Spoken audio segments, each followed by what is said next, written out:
Alright, this should be my last video for today, and we're going to talk about the lysine acetylation and methylation reactions.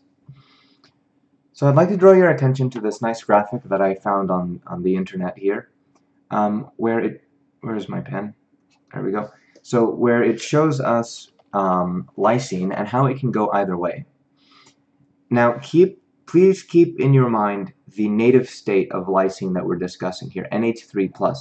So in biological systems, the pH is like 7.35, around there. We are so far off from lysine's pKa of 7.5. Lysine is very much always going to be protonated in biological systems, so that's why we're talking about it as NH3+ and not NH2. Let's go to the right first. What happens in methylation? In methylation, we replace a hydrogen with a methyl. That's it. We can monomethylate it, dimethylate it, or trimethylate it. In any case, we just swap out a hydrogen for a CH3, and the charge remains the same. So draw your attention here. Here's the plus, and here's the plus. So that remains constant. The takeaway here that you need for the problem set is methylation is not going to change the charge of the lysine residue, and this is why. This is what methylation actually looks like.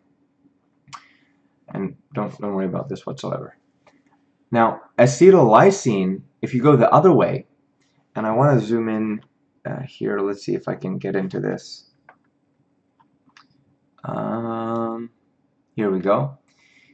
So if you look at the, is this visible? Yes. If you look at the acetylation reaction of lysine, so here we have the NH3, so here's just the brush size. Here's the NH1, and then there's 2 and 3 over here, 3 hydrogens. So you can notice what we end up with is only 1 hydrogen. But we've added a substituent. So we've gone from 3 substituents, and you know that when nitrogen makes 3 bonds, it is in the plus state.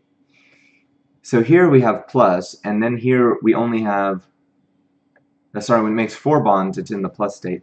And here we have 2 hydrogens, 1 bond here and another one here. That's 4 bonds. Here's 4 bonds, but when we end up, we only have 1, 2, 3 bonds. So when nitrogen has 4 bonds, not 3, it's in the positive state. Throughout the course of this reaction, we go from having 4 bonds and therefore a positive state to having 3 and therefore neutral. So what does that mean? Is that, so the net result of that is, as you can see here, acetylysine, as opposed to lysine, has a neutral charge. So again here, notice there is no charge on this. Now let's apply that to our amino acid that we made last time, our polypeptide. Let's look at first if we acetylate both of the lysines. If we acetylate both of the lysines, then basically we're getting rid of the plus charges contributed by both of the R groups. So we can get rid of a +1. We can get rid of a +1 here. Let me up the size of my cursor. This is very small. So again, yeah, we have a +1 gone and a +1 gone. So then this becomes 0 +1 minus 1, so the overall charge is 0. What if we methylate? Monomethylate, dimethylate, don't care. Each of them, okay? So we methylate each of them. That's important, not just one of them. Then what happens is that we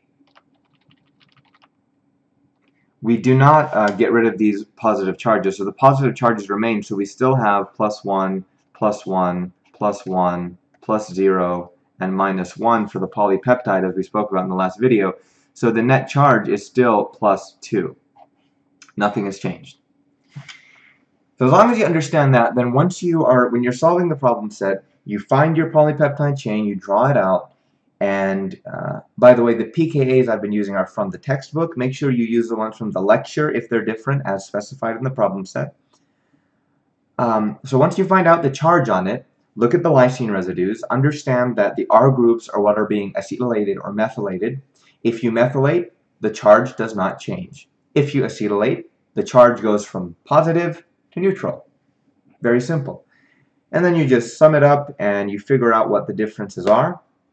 And that should put you on the right track to finding the correct answer. And of course, if you have any questions, please don't hesitate to let me know.